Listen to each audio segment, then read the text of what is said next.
4th and long again. Oh, here we go. On a 4th and goal. 4th down and 20. 4th and 21, not the way you want to try to extend it. One of my favorite segments we've added, and Chris has been giving us awesome. Again, we do not know any of these questions. That's why I'm going to save to see if he's going to ask what I was just the only person that knows these actually is when I share them with Jake.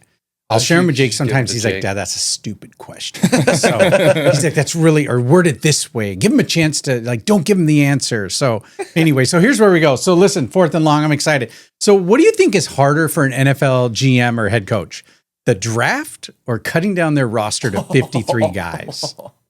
That's a good one. It is a good one. That's a really good one. I would say probably cutting down the roster. Yeah, because you're with these guys. Those are guys you drafted. Sometimes, yeah, guys you drafted, you're having to decide. You've created relationships with them. You've practiced with them.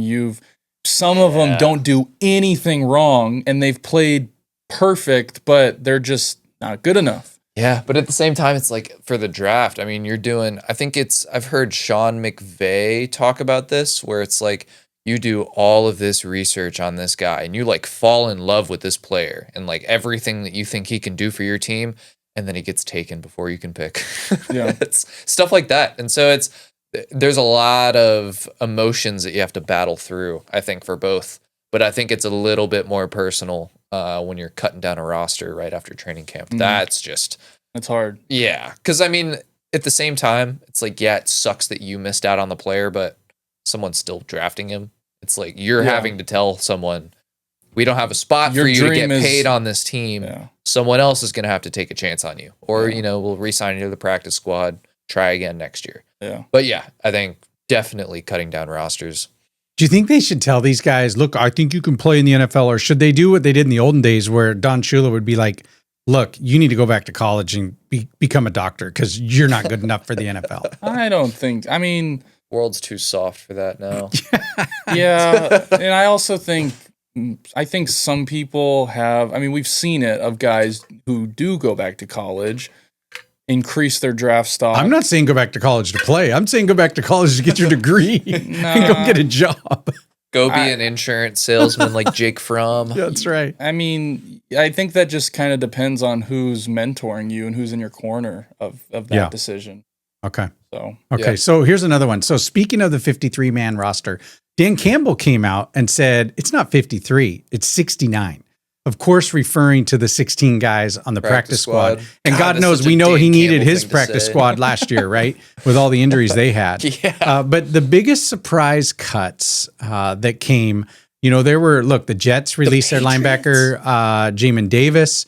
Right, he was a former first-round pick. Yeah. The Giants cut Tommy DeVito. He did get picked up. Dawson knows all about that. Patriots, you can share baby. that. The Patriots. And so let's see. The Buccaneers. They got rid of linebacker Nick Jackson. Yeah. He was a standout. The Lions released Hooker, that quarterback, and others were like Michael Gallup, wide receiver. Kendrick Bourne. KJ Osborne got released. What do you think about that? Where were your biggest surprises? I think I was very shocked to see the Patriots release both Kendrick Bourne and Cole Strange, Marcus Epps, who they just signed, and Strange, who first round pick, started I think almost 2 full seasons worth of games for He was hurt a lot, but yes. Yeah, so I think there were a lot of shockers. Some veterans that got cut too. The Bears cut a 3rd or 4th round receiver, Tyler Scott, in favor of the guy that caught the game winner against the Chiefs, who is an undrafted guy from Texas, Jahdae Walker. So there were quite a few that I looked at and I was like, ooh, okay. So some of those are business decisions too. Yeah. I was listening to a podcast where the guy was saying, look, if you have a veteran that gets veteran pay, that you have to even pay veteran minimum, and then you got a guy that's a 6th or 7th rounder, and if they're kind of equal, you're taking that 6th or 7th rounder a lot of times because of the money, of the upside. Yeah. It's a business, and that's the business part of the sport. Well, and what I like too is some of these, like I know the Falcons, I can't remember exactly who it was, but they were talking about they signed a couple guys in the offseason to, I think like 1 or 2 year contracts. Yep. And they're not on the team. They got cut. Yep. So to me, that shows, hey, the Falcons might be in a great spot right now because they're truly letting these guys compete, and the best player got the spot. Not, hey, sign this guy, he's a veteran, we got to keep him on the team, just cut the rookie, we'll put him on the practice squad if something happens. So I like that aspect of certain teams to where it's become so, just competitive that these teams are truly letting these guys compete, and the best 53 are making the roster. Yeah. Yeah. Well, did you hear just with saying that, hey, he's a veteran, he has to be on the roster. Yeah. Like, we have to. Well, we the just signed Falcons, him. though, what was surprising, a lot of the guys, because once you get cut, you go on the wire and another for team can pick 24 you up. hours on the waivers, and then anybody can get you, right? Yes. Well, a lot of the guys, like nobody got anybody that the Falcons cut. Yeah, so Nobody picked them up. going So now they're putting them on the practice, but Kobe they didn't get Bryant. picked up. So even the guys that they were so high on, Yeah. it was like, did nobody else see that they were high on them? And Well, so no, now I they're mean, The still- Titans cutting Restrepo too, the guy that had so much chemistry with. I know he went unclaimed too, and he's back on the Titans practice squad. But it's like, is there really not a spot for him? Like, just as someone who's got the most, what's the word? Cohesiveness and like connections with Cam Ward. Another one that's because I thought he was playing really, really good is Hunter Renfrow got dropped. Yeah. Or got cut. Yeah, why? I don't know. I don't think anyone picked him up, so he might be back on the practice squad for Carolina. And they just traded Thielen too, so it's like They have McMillan, and then I know Jalen Coker they were very high on, and then Xavier Legette. But after that, it's like, do you really have like 2 or 3 other guys that are better than Hunter Renfrow at the 4 spot just to fill in and slot? Yeah, that made no sense. I saw that. I was shocked. What I think is cool is it's become just so competitive, and you just really, I mean, you could have guys come into training camp, not make a single mistake, play perfect, do everything right, and they still don't make the team. And it truly is. It's almost like there's a hidden agenda, Shedeur Sanders. Well, and that's actually my next question about Shedeur. So we'll save that. Yeah, I mean, I won't go into that if that's your next question. Yeah. It's just it's hard, and I don't think a normal, and I can't. I mean, it's not like, oh yeah, I made a team, so I've been there, I know what I'm talking about. But normal people, and this is what I say with football all the time, is normal people just turn on their TV, watch the game on Saturday or Sunday, Monday, Thursday, whatever day it is that football's on, and they watch the game, and that's what it is. They don't really see all the preparation, all the game planning, everything. For the average fan, I would say, God, I just can't. Or how good you really need to be to play in the NFL. Have to be to play this game and they're making millions of dollars to play a game. Yeah, well, these guys do on a daily basis. You couldn't do in a month when it comes to physical activity for a normal average person. Maybe ever. I just can't resonate with the average sports fan. It's just not. Doesn't make sense to me. I crave over this. I love it. Okay, so speaking of Shedeur Sanders, so let's go back. So Dylan Gabriel, little controversy, right? Dylan Gabriel, Shedeur Sanders, they came out and they were like, look, when you look at the real numbers and you look at all the plays, you realize that Shedeur was not given the same opportunity, or maybe you think otherwise, not given the same opportunity to play. I mean, was there some kind of agenda there? I mean, what do you think was really going on? And then my question really, should they trade one of these guys off that team to let one of them thrive and let the other one go thrive somewhere else? They should have, but they already traded Kenny Pickett to the Raiders. The Raiders. And so, they have Joe Flacco and then also both rookies. And they Dylan could still Gabriel's trade one of those QB2. guys. I just don't think you keep them both. I think you're doing one of them a disservice. Well, you are doing one of them a disservice, and it's very clear who, and it's even more clear after the fact. Like I don't think there's any room to think that there is not a hidden agenda and like clearly people in the Browns office that don't want Shedeur. Because it's one, when he played that last preseason game, yes, he got hurt for game 2, so that is on him. He wasn't healthy to show, the full package in week 2. But week 3, 4 out of the 5 offensive linemen that were blocking for Shedeur in that game got cut. They took Shedeur out for the last 2-minute drive to put in Tyler Huntley, who they signed because they literally signed him for injury because all their quarterbacks were hurt, and then cut him. Yeah. Why don't you give those reps to Shedeur? He's the rookie. Tyler Huntley has made a Pro Bowl. It sounds crazy to say, but he has. He's not he has played the league. You know what you're going to get from him. And clearly you already knew beforehand because he seemed like a foregone conclusion that he was getting cut, especially when you have 2 rookie quarterbacks. It just, The Browns are such a joke, and I think Shedeur. I think let's segue into this though, because guess who didn't win the starting job in New Orleans?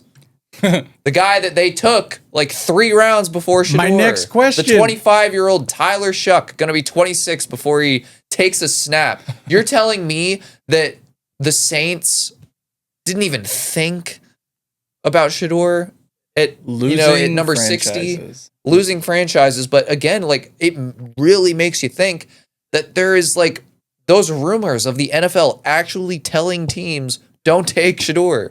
Like it's kind of hard not to believe that there's some substance to that. Before we go into your next one, I will say Shedeur, because of the name and because of everything, he was still a 5th round pick. So to me, you're not entitled to go out there and start with the starters. No. So that's kind of where my brain goes. But at the same time, though, it really does feel like they were throwing him in some of these situations for failure. Destined.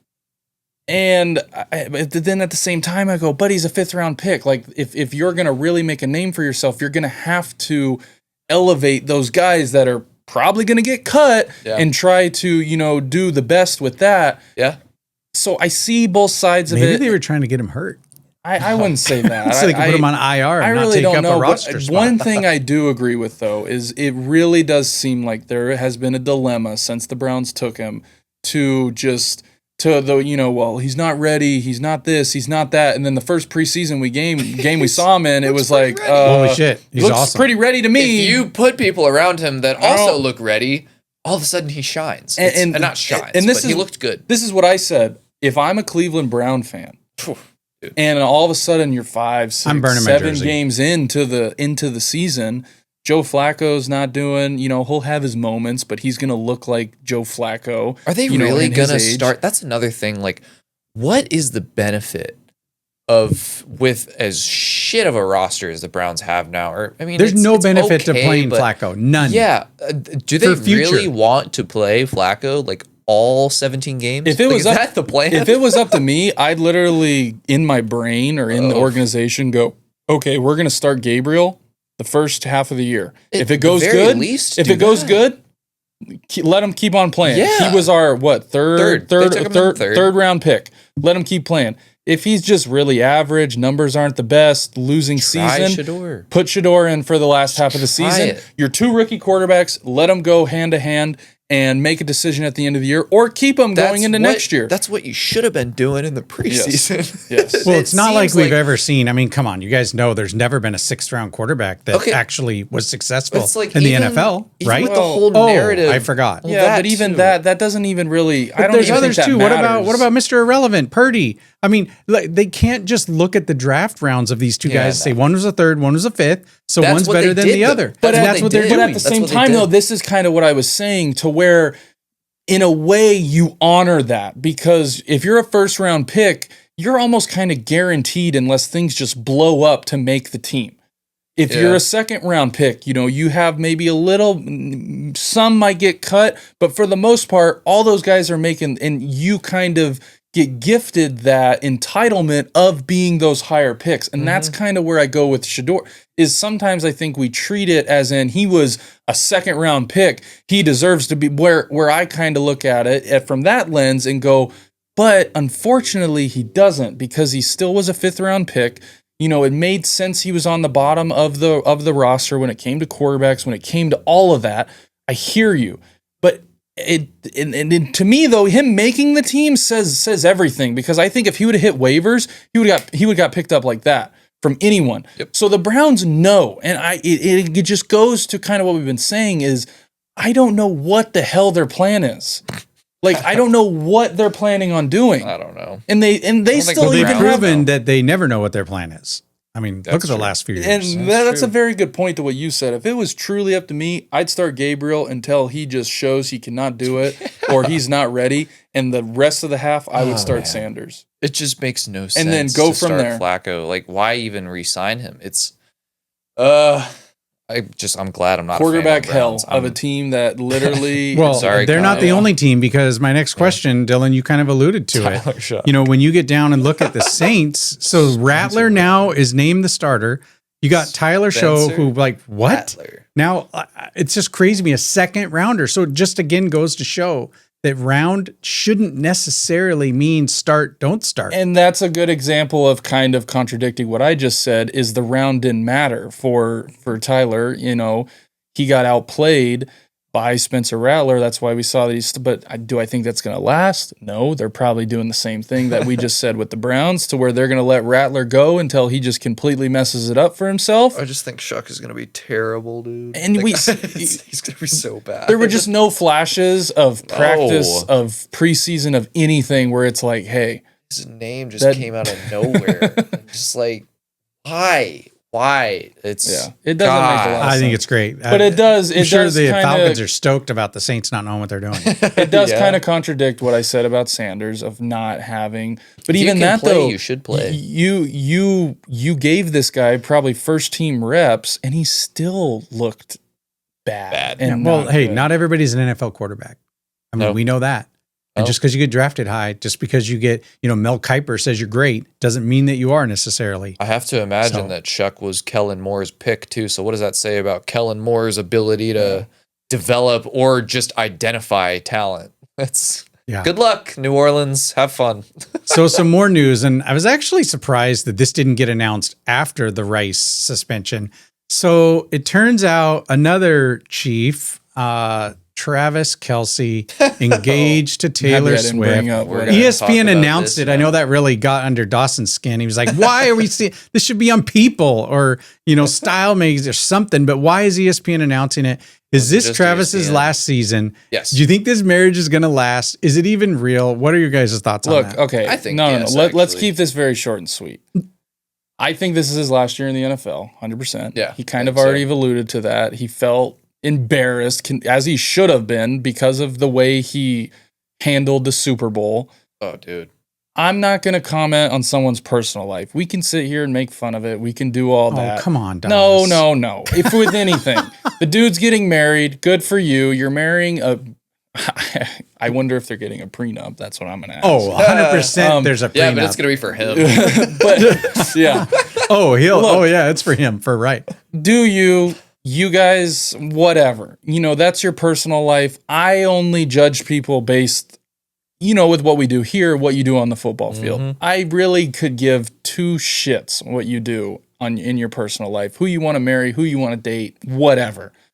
You hear that, ESPN? So you don't have to talk about it. So We're done. We don't want to see that crap in our feed anymore. Congrats to you. cares. I don't think the season is going to end with a Taylor Swift ring and a Super Bowl ring for the Chiefs. Clip that. I don't think that. I don't think it's going to end with that. Here we go. I truly don't. If it does, God, you just did it to us. You can eat my words. I'll eat my words. I don't want to. They don't taste good.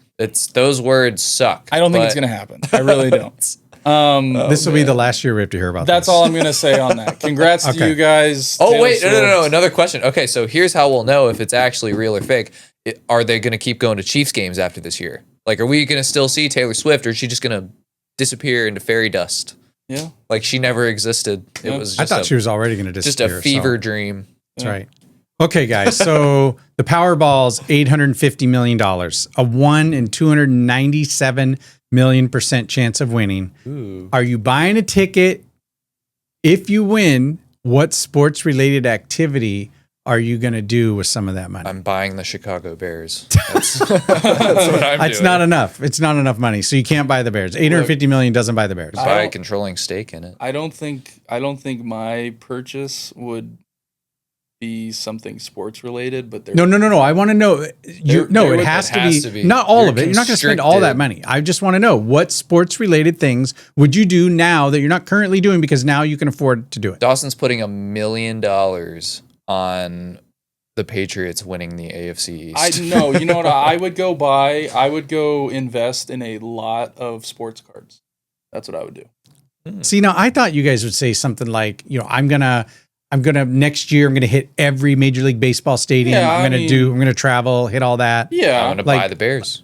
I would. Why would you take good money and throw it at bad money and buy a bunch of baseball cards when you got $850 million? Those don't depreciate in any value. If anything, those cards and those things are going.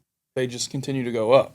So I would invest it, and then that'd be cool to maybe go to every NFL stadium or every MLB stadium, of course. But I would definitely, I would take a good handful of that and go invest it in some sports cards. Going to Vegas only for the Raiders, obviously. Okay. Last question. So Keegan Bradley is the captain of this year's Ryder Cup team. He had a really hard decision to make yesterday. He had to announce his captain picks. He did not select himself. I'm sure it was tough. He's playing really good right now. He chose Justin Thomas, Morikawa, Ben Griffin, Cameron Young, Patrick Cantlay, and Sam Burns. Do you think he made the right decision with those guys, number one?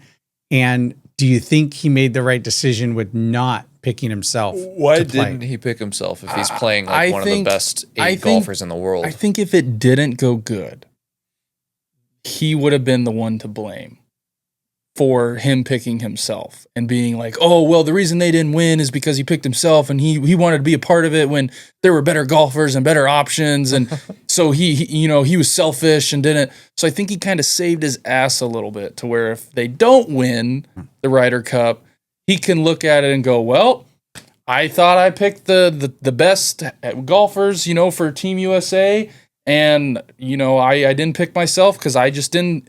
So in a way, he's kind of making himself right no matter So the how captain, it goes. you understand if that they the captain... win, he looks like a genius because he picked the right ones. If they lose, he still is kind of like, oh, well, you should have played. It's like that scene in Step Brothers. Yes, you should have been on the team. You should have picked yourself, and then you would have won. And he would have, I should have. So the captain's role, though, you got to understand, though. Yes. So let me just say this, though. The captain's role in the Ryder Cup is really to coach the team, to watch the matches because they play against different guys, different matchups. It's a different kind of play. And so their job is supposed to be able to move guys, match up a certain guy with a certain player, knowing how to move, like playing chess almost. And they said if he played, he wouldn't have been able to do those things and be a true captain. So maybe he's looking at it too, like he truly feels like that's his best contribution to Team USA to win the whole thing. I still think he's kind of made it to where he's right both ways, but I don't hate it. I don't mind it. I think I don't know if you could have gone wrong with any of them though. I mean, they're all so good. It really is just going to come down to who's playing good golf on, during the Ryder Cup. Yeah. When it could have been him. It could have been, Morikawa could come out and play like shit. And it's like, well, yeah, I should have played instead of him, but you just never really know. And these guys are all so good, and I don't mind it. I don't hate it. I think he kind of covered his ass both ways, no matter what, like I said. Probably smart. But I don't think it's a big deal. Okay. That's it. That's all I got, guys. Nice job. That was it for Fourth and Long. Chris, Thank you.